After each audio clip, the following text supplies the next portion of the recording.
The Amalfi Coast sun warmed my skin as I dipped my feet in the infinity pool. 18 months without a break had left me desperate for this moment. Just me, the Mediterranean view, and absolutely zero responsibilities. I'd silenced my notifications except for emergency contacts. That's why my heart sank when my phone vibrated against the lounge chair. Maybe it was Mom. She'd been having those dizzy spells again. I squinted at the screen, water droplets blurring the message preview from Theo. Subject line, immediate changes to orchestra leadership. My stomach clenched. Why would the administration director be emailing me during my first vacation in years?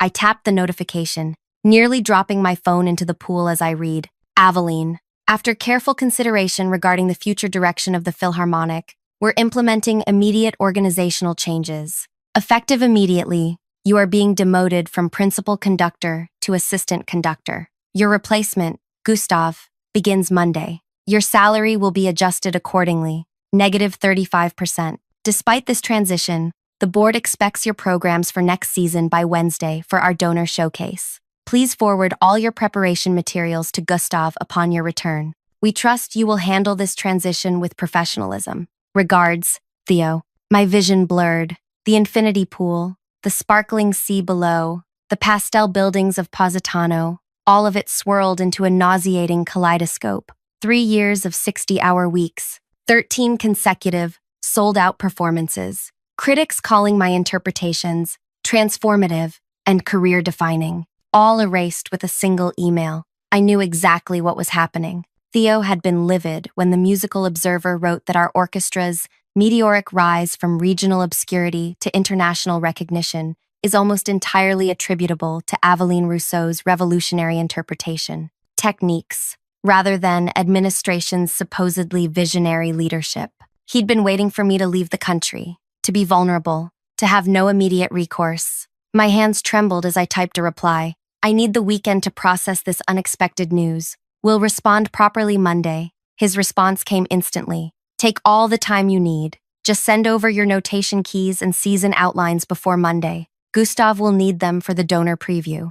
The audacity stole my breath. He wasn't just stealing my position. He needed my work, my unique system, my artistic vision to impress the donors. Without my framework, neither he nor this Gustav would have anything to present. I turned off my phone and stared at the horizon, my vacation utterly destroyed. Before I continue further with what happened next, I want to thank you for choosing this story. If you're enjoying it so far, please hit that like button and subscribe to hear more orchestrated revenge stories like this one. Your comments mean the world to me. They help me understand what resonates with you. Now, let's get back to how my supposed paradise turned into a carefully conducted symphony of retribution.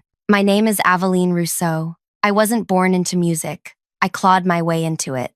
Growing up in a tiny apartment where the neighbors' arguments provided more consistent background noise than any lullaby, I discovered classical music through a retired piano teacher who lived downstairs. Miss Lark heard me humming perfectly pitched melodies at age 6 and offered to teach me for free. By 16, I'd won 3 national competitions on piano, but my hands were too small for the most technically demanding pieces. That's when I discovered conducting, where my true gift lay not in execution, but in interpretation. I could hear layers in music others missed, could visualize how to bring out emotional textures that lay dormant in standard performances. I graduated top of my class at conservatory, then spent 8 years working with increasingly prestigious orchestras across 3 countries. When the Philharmonic offered me the principal conductor position 3 years ago, I nearly declined. They were struggling, underfunded, with aging musicians resistant to innovation. But I saw potential where others saw decay. I developed a unique notational system, something that went beyond standard musical notation. My method involved color-coded markings, unconventional dynamic indicators, and timing annotations that transformed how musicians approached familiar pieces. The first season, attendance increased 37%. By year 3, we were selling out every performance, with critics traveling from major cities to witness our revolutionary interpretations. What no one outside the orchestra understood was how much my unique system underpinned this success. Theo originally championed me, took credit for discovering me, but as acclaim shifted toward my contributions rather than his visionary leadership, His support curdled into resentment. 2 months before my vacation, he cornered me after a particularly triumphant performance of Stravinsky. "Quite the show tonight," he said, his smile tight. Though perhaps a touch too experimental in the third movement, several board members mentioned it. "Really? Which ones?" I asked, knowing he was lying. The audience seemed quite moved by that section. "Just concerns. Nothing serious." He adjusted his tie. "By the way, my nephew Gustav just completed his conducting fellowship at Eastman. Brilliant young man. I've invited him to observe our process." I should have seen it then. The warning signs. Gustav began appearing at rehearsals, watching from the wings, taking notes. Young, handsome, traditionally trained, the perfect, uncontroversial replacement. What Theo didn't understand, what he couldn't possibly know, was that my system wasn't transferable, not without my explicit guidance. During contract negotiations the previous year, my lawyer had insisted on one peculiar clause. All unique notational systems and interpretative methods developed by the conductor remain her intellectual property and require explicit permission for use by third parties. The board had dismissed it as standard artistic protection language. Theo had barely glanced at it before approving. Why would he care about technical minutiae when he was focused on budgets and donor relations? That night in Positano, I sat on my balcony watching lights twinkle along the coastline. I could fight this, beg for my position back, plead my case to sympathetic board members. That's exactly what Theo expected. For me to grovel, to compromise, to accept some humiliating partial reinstatement. My phone buzzed again. A message from Luisa, our first violinist. "Is it true? Gustav just emailed everyone saying he's taking over Monday. What's happening?" Then another from Miguel, principal cellist. "The entire string section is in revolt. We're meeting tonight. Tell us what to do." I realized Theo had miscalculated badly. He thought the orchestra was loyal to the institution, not to me. He was wrong, but having the musicians protest wouldn't be enough. The board controlled the money, and Theo controlled the board. I needed something irrefutable, something that couldn't be argued away or politicized. That's when I remembered the contract clause. My system, the very foundation of our recent success, was legally mine, not the orchestra's, not Theo's, and certainly not Gustav's. I opened my laptop and began drafting a letter. Not a resignation, not a threat, just a straightforward intellectual property notification. My heart raced with a strange mix of terror and exhilaration. Was I really going to risk everything I'd built? Was I prepared to detonate my career for the sake of justice? The donor showcase was scheduled for Wednesday, just 4 days away. Every piece utilized my notation system. Without it, the musicians couldn't perform a single measure as rehearsed. Gustav couldn't interpret my markings. No one could. That was the entire point of my system. If I withdrew permission to use my intellectual property, the showcase would collapse. The season would collapse. The orchestra might even collapse. I closed my laptop without sending anything. Was revenge worth destroying what I loved? That night, I barely slept. At dawn, I walked down to the beach, letting the gentle waves lap at my ankles as the sun crested the horizon. I thought about all those childhood days practicing while other kids played outside, the scholarships I'd fought for, the competitions where judges said I was technically proficient but lacks the necessary gravitas, code for too female, too young. I'd earned my position through talent and relentless work, not connections or privilege. What Theo was doing wasn't just unfair, it was theft. Theft of my opportunity, my artistic vision, my future. I returned to my hotel room, sat down at the small desk overlooking the sea, and reopened my laptop. The words flowed now, clear and precise. I outlined exactly which elements of my system were protected, cited the relevant contract clauses, and formally withdrew permission for use by any conductor other than myself.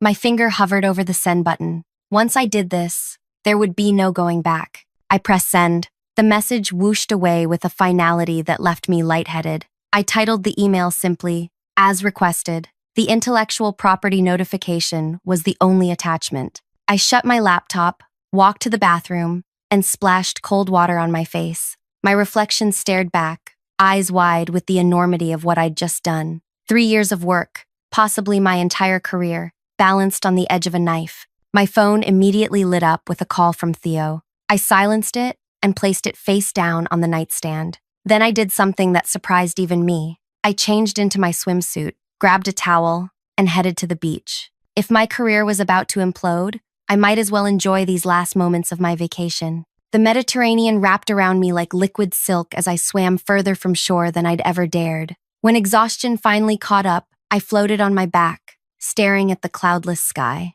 For the first time in years, I allowed myself to simply exist, not planning, not analyzing, not striving. Upon returning to my room hours later, I discovered 17 missed calls and 32 text messages. I ignored them all and ordered room service. Whatever tsunami I'd unleashed could wait until tomorrow. That night, I slept better than I had in months. The next morning, I woke to 93 notifications. My thumb hovered over the screen before I decisively powered off my phone entirely.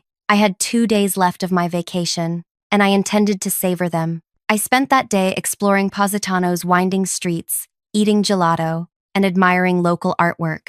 On my final day, I took a boat tour around the coast, marveling at the rugged beauty of the cliffs meeting the sea. Not once did I check my messages. Only when my flight touched down back home did I finally power on my phone. It immediately began vibrating continuously as a backlog of notifications flooded in.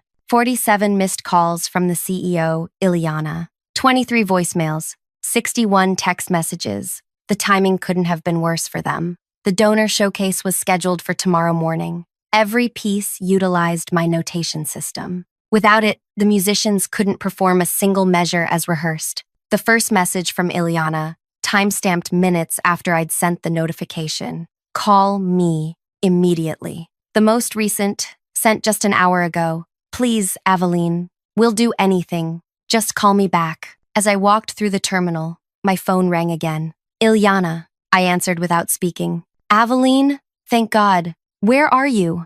Her voice cracked with stress. Just landed, I said simply. We need to meet. Now. Tonight. The showcase is tomorrow. And, she stopped herself. Please. It's urgent. I'm tired from traveling, I replied evenly. I can meet you at the concert hall at 9 tomorrow morning. That's cutting it extremely close. The donors arrive at 11. 9 tomorrow or not at all. A pause. Fine. 9 it is. I hung up without saying goodbye. When I arrived home, I found an envelope that had been slipped under my door. Inside was a handwritten note from Miguel, our principal cellist. Aveline, we're with you. Whatever you need. Word has spread about what Theo tried to do. The entire orchestra is ready to walk if they don't reinstate you. Just say the word. I pressed the note to my chest, unexpectedly moved. In all my strategic calculations, I hadn't accounted for simple loyalty. That night, I unpacked slowly, laid out my most commanding outfit for tomorrow,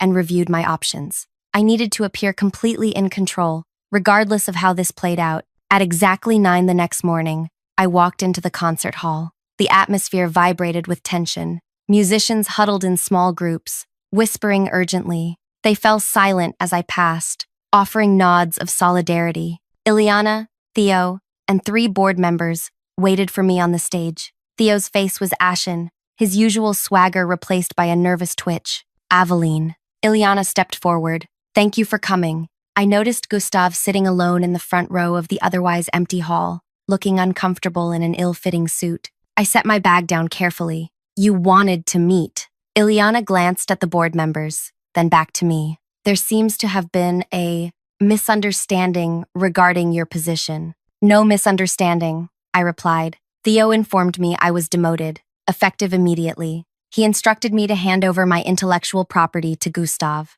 I simply clarified that my notational system remains mine, as per my contract. Theo stepped forward. Now look, this has gone far enough. You've made your point. Just give us the damn key to your system so we can get through today's showcase, and we can discuss your concerns later. A muscle in my jaw twitched. My concerns? You mean my illegal demotion, the violation of my contract, the attempt to appropriate my intellectual property? The oldest board member, Harriet, cleared her throat. Miss Rousseau, perhaps we've all acted hastily. The board never formally approved these changes. My eyebrows rose. Really? So Theo acted unilaterally? Theo's face flushed crimson. I was acting in the orchestra's best interest. Her experimental methods are alienating traditional donors. We need stability, not constant innovation.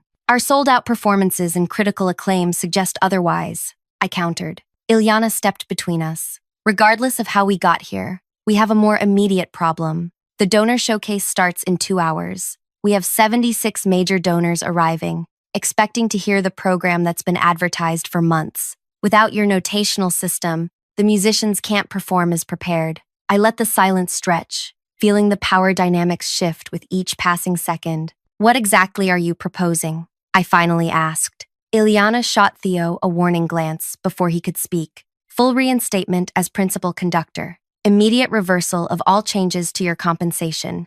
A formal apology from the administration. That merely returns me to where I was before Theo's actions, I noted. It doesn't address the harm done or prevent future attempts. Gustav suddenly stood. I didn't know, he blurted out. I swear, Uncle Theo told me the position was opening because you were considering other offers. I would never have agreed to this otherwise. I studied him. Young, talented, clearly mortified. Another pawn in Theo's game. I believe you, I said simply. Harriet stepped forward. What would it take, Miss Russo? The showcase begins in less than 2 hours. We have millions in potential donations at stake. I took a deep breath. This was the moment I'd been calculating since reading Theo's email on that infinity pool deck. I have conditions, I said. Non-negotiable ones. The tension in the room thickened. Everyone leaned forward slightly, waiting. First, a new 5-year contract, with a 50% increase in compensation.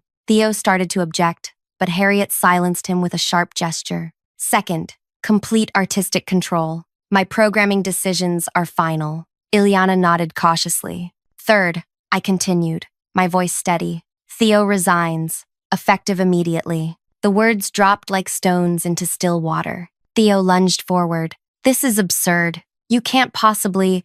Fourth, I cut across him. My intellectual property remains mine, but the orchestra receives exclusive rights to perform under my system during my tenure. Harriet and the other board members exchanged glances. Fifth, and finally, I said, reaching into my bag, I want this. I pulled out a folder and placed it on the music stand before me. What is that? Ilyana asked. I opened it, revealing several pages of what appeared to be financial records. Let's call it Insurance Against Future Misunderstandings. Theo went completely still. Where did you get those? I smiled thinly. The air in the concert hall seemed to crystallize around us. The board members looked confused, but Theo and Ilyana had both gone pale. You have exactly 10 minutes to decide, I said, checking my watch. After that, I walk out, and you can explain to your donors why they're getting an unprepared, stripped-down performance instead of the revolutionary program they were promised. I turned and walked to the edge of the stage, leaving them to huddle and whisper urgently. The musicians watched from the wings, a mixture of concern and admiration on their faces. Miguel approached cautiously. What's in the folder? He whispered. I gave him a subtle shake of my head. Not now. Exactly 9 minutes later, Harriet approached me. We accept your terms, with one modification. Theo will be reassigned, not terminated, for appearance's sake. Reassigned where? I asked. A ghost of a smile crossed Harriet's face. We maintain relationships with several youth orchestras, including one in Anchorage. I considered this acceptable, provided he has no influence over this orchestra's operations. None whatsoever, she assured me. Then we have a deal. I'll need the new contract before the showcase begins. Our lawyers are drafting it now. I nodded once. Tell the musicians, we begin rehearsal in 15 minutes. We'll focus on the opening and closing pieces. As Harriet walked away, I felt Miguel's presence beside me again. Did you just pull off what I think you did? He asked quietly. I watched Theo storm off the stage, defeat etched in every line of his body. The performance isn't over yet, I replied. The next 2 hours passed in a blur of focused rehearsal. By 11, when the donors began filing into the hall, we were as prepared as possible under the circumstances. I stood backstage, now dressed in my formal conducting attire, watching through a gap in the curtains as Ilyana welcomed the assembled wealthy patrons. The new contract sat signed in my bag. The orchestra waited behind me, instruments ready. Theo was notably absent. As Ilyana introduced me, emphasizing my visionary leadership, I took a deep breath and stepped onto the stage. The applause washed over me as I approached the conductor's podium. I raised my baton, made eye contact with Miguel in the first chair position, and we began. The music soared, imperfect in places, but passionate and alive. I guided the musicians through each movement, using the language we developed together over 3 years of collaboration. At intermission, I retreated backstage, only to find Gustav waiting nervously. I wanted to apologize properly, he said, and to ask, what happens now? To me, I studied him thoughtfully. That depends. Why did you want this position?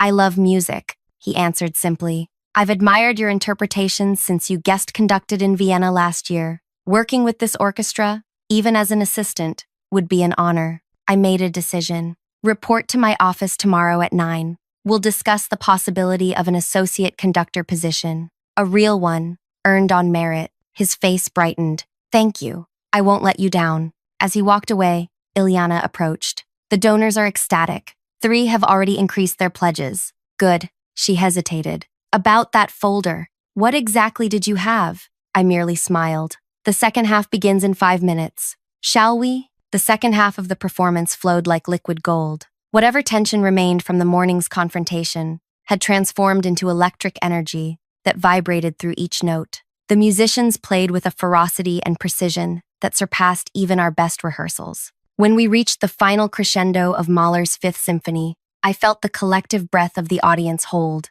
then release in thunderous applause. A standing ovation, not just polite appreciation, but genuine awe. As I acknowledged each section of the orchestra, directing the applause toward the musicians who had stood by me, I caught sight of Harriet in the wings. She was beaming, already calculating the donation pledges this performance would secure. After 3 curtain calls, I finally exited the stage, my body humming with adrenaline and vindication. The musicians followed, exchanging excited whispers and triumphant glances. Ilyana intercepted me before I could reach my dressing room. Phenomenal, she gushed. Absolutely transcendent. The Carmichael Foundation just doubled their annual commitment on the spot. I nodded, accepting her praise with measured dignity. The musicians exceeded all expectations today. We're hosting a small reception for the top donors in the Platinum Lounge. Your presence would be invaluable.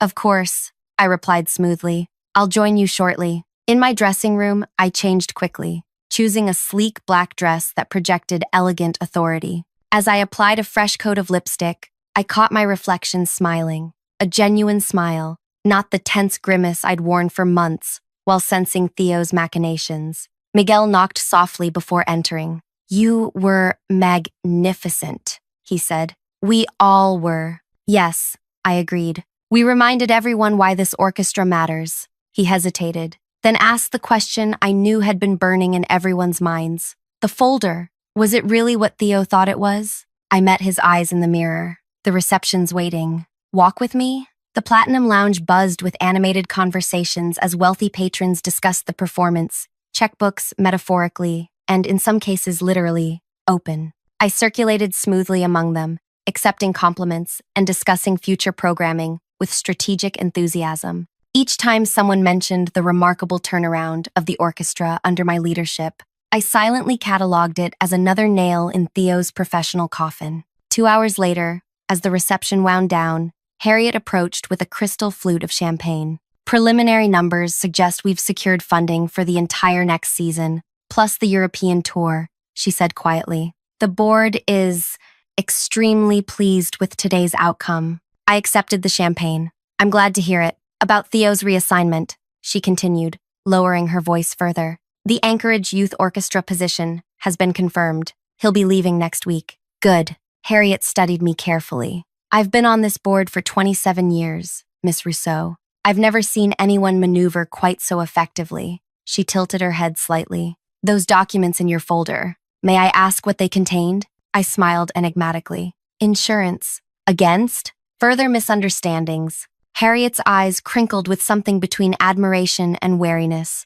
Well, whatever they were, they certainly had the desired effect. Theo looked like he'd seen a ghost. After the reception, I declined offers of celebration from several musicians and donors. The day's victory was sweet, but I needed solitude to process everything that had transpired. I walked alone through the now empty concert hall, my footsteps echoing in the cavernous space. On impulse, I climbed the steps to the stage, and stood at the conductor's podium, facing the empty seats. 3 years ago, I'd stood in this exact spot for the first time, terrified and exhilarated, certain I could transform this struggling orchestra if given the chance. Savoring the moment, I turned to find Ileana standing at the edge of the stage, her silk blazer catching the dim security lighting. "Just thinking," I replied. She approached slowly. "You know, when Theo first suggested bringing you on, I was skeptical. You were young, unconventional. He insisted you were exactly what we needed." She gave a humorless laugh.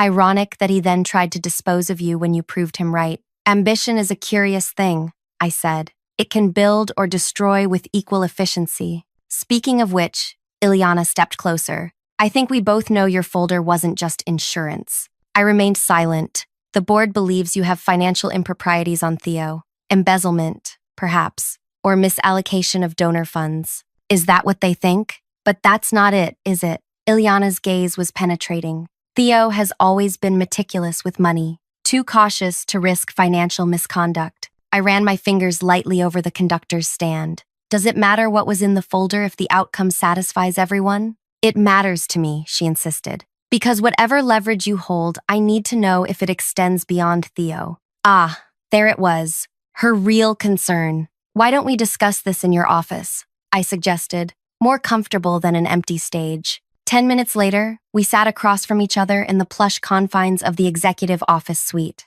Ileana poured 2 fingers of scotch into crystal tumblers and slid one toward me. "I've always respected your talent, Aveline," she said. "Your musical genius is undeniable, but today revealed another side of you, one that, frankly, I underestimated." I sipped the scotch, letting it burn pleasantly down my throat. "Many people do." She leaned forward. "What was in the folder?" I set my glass down deliberately. "Nothing." Ileana blinked. "What?" The folder contained blank staff paper. Nothing else. Her expression cycled through confusion, disbelief, and finally, dawning comprehension. "You bluffed?" I shrugged slightly. Theo needed to believe I had something devastating. The board needed to believe I had leverage. You needed to believe I was dangerous enough to accommodate rather than eliminate. The empty folder accomplished all of that. Ileana sat back, reassessing me completely. "But you seemed so certain, so prepared." I was certain of one thing, that Theo had acted without proper authorization from the board. His panic when confronted confirmed it. Everything else was orchestrated. A startled laugh escaped her. "That's actually brilliant. Sometimes the most devastating weapon is the one others imagine you possess," I said simply. Ileana raised her glass in a toast. "To imagination, then." I clinked my glass against hers. "And to new beginnings." After finishing our drinks, I gathered my belongings and prepared to leave. At the door, Ileana stopped me with a light touch on my arm. "For what it's worth, Theo did try to convince me to support your demotion. I told him to wait until the board could properly review his proposal." Her expression turned rueful. "He went around me, sent that email anyway. I only found out when the musicians started calling in panic. I studied her face for deception and found none." "Then I appreciate your restraint. The orchestra needs you, Aveline. I hope this unfortunate episode won't affect our working relationship moving forward." "That depends," I said candidly. "Will you respect the terms of my new contract?" "Completely." I nodded once. "Then we'll be fine." 3 months later, our first international tour under my new contract sold out in every city. Critics raved about our revolutionary interpretations and emotional depth. The New York Times called our performance at Carnegie Hall a revelation in orchestral expression. Theo, meanwhile, was struggling to connect with teenagers in Anchorage. According to former colleagues who kept in touch, his rigid traditional methods were failing to inspire young musicians accustomed to more innovative approaches. Enrollment in the youth orchestra had dropped 30% since his arrival. The most satisfying moment came when Gustav, now thriving as associate conductor after proving his genuine talent, forwarded me an email from his uncle. Theo was asking if there might be an opening for him back at the Philharmonic, as Alaska wasn't agreeing with him. Gustav's response, copied below Theo's desperate plea, was perfect in its simplicity. "I've forwarded your request to Principal Conductor Rousseau, as all staffing decisions fall under her artistic direction per her contract. I'm sure she'll give it all the consideration it deserves." I never responded to Theo's inquiry. The silence was my final note in our complicated composition. On the anniversary of that fateful email that had interrupted my Amalfi Coast vacation, I received a package. Inside was a bottle of limoncello and a card signed by every musician in the orchestra. Thank you for conducting us through the storm. That evening, as I sipped the bright, citrusy liqueur on my balcony, I reflected on how close I'd come to losing everything, and how a blank folder and unwavering confidence had turned potential disaster into triumph. Sometimes the most effective weapons in our arsenal aren't the ones we physically possess, but the ones others believe we might use. In Theo's case, his own guilty conscience had filled my empty folder with whatever he most feared being exposed. The orchestra continued to thrive under my direction, breaking attendance records and attracting world-class guest artists eager to perform with us. My unique notational system eventually became the subject of a music theory dissertation at Juilliard. And me? I finally took another vacation, a full 2 weeks in Vienna during the off-season. This time, I left my phone at home. If you've enjoyed this story of orchestrated revenge, please take a moment to like, share, and subscribe. Your support helps me continue bringing these satisfying tales of justice served to your feed. Have you ever stood your ground against someone who tried to take credit for your work? Share your experiences in the comments below. I read every one. Until next time, remember, sometimes the sweetest symphony is the sound of karma coming full circle.